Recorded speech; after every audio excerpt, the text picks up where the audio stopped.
Quattrocchi. Thank you, Mr. Chairman. So if I could just try and get this straight, Massachusetts doesn't tax pensions It's already been taxed. as income. Representative, if you were a retiree from Massachusetts and you lived in the Commonwealth, you don't pay any state income tax on your pension. Okay. No matter what, it's a state pension, they taxed you when you were working, and they feel it would be double taxation if they continue. We, on the other hand, don't have that privilege. That's our quest, as it were. So what would be the difference between what the stories you folks told and someone who is retiring in Rhode Island, who's worked in Rhode Island their whole lives? I assume Rhode Island taxes you. I'm not sure of that, but does Rhode Island tax teach? They do. Kathy says they do. So in Rhode Island, somebody who retired would still pay income tax on their retirement. However, I think if you guys, an opinion of mine is only an opinion, is the fact that if somebody was in the reverse situation, lived in Massachusetts and worked in Rhode Island, Massachusetts might give them that tax credit if you gave it to us. That's reciprocity, I think, might apply.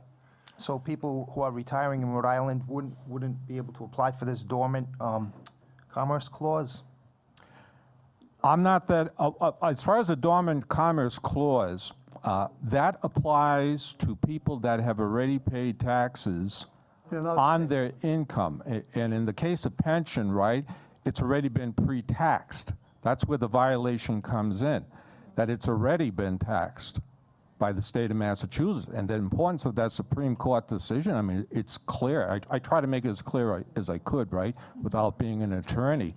But it's clear-cut violation that if we decide, when I say we, and I don't mean me personally or Mr. Hartnett, but if people in our situation decided to hire an attorney or AC or whatever, Rhode Island's going to have a problem because it won't even go to the United States Supreme Court. It's already been decided by the United States Supreme Court. And if that be the constitutional law, as I mentioned, Rhode Island and the less than 15 other states that still do the double taxation are going to be in a very serious economic dilemma, really. Really, because it's not going to be just people who retired like myself 9 years ago or 5 years ago. It's going to be people who worked in Massachusetts and are still living in Rhode Island for the past 30, 40 years. Now, again, I'm not shy, and you asked, I gave you an example. My 9th year now, I'm close to $15,000 that I have paid in double taxation.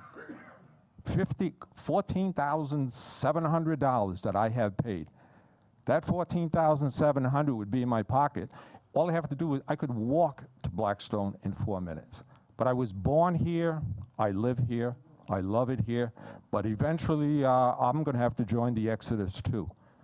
And even though those of us who have ever left, or are going to leave, or may leave, if it ever did get up to the situation like in Maryland, the state's going to have to reimburse not just the people who are still living in Rhode Island, it's wherever they moved to.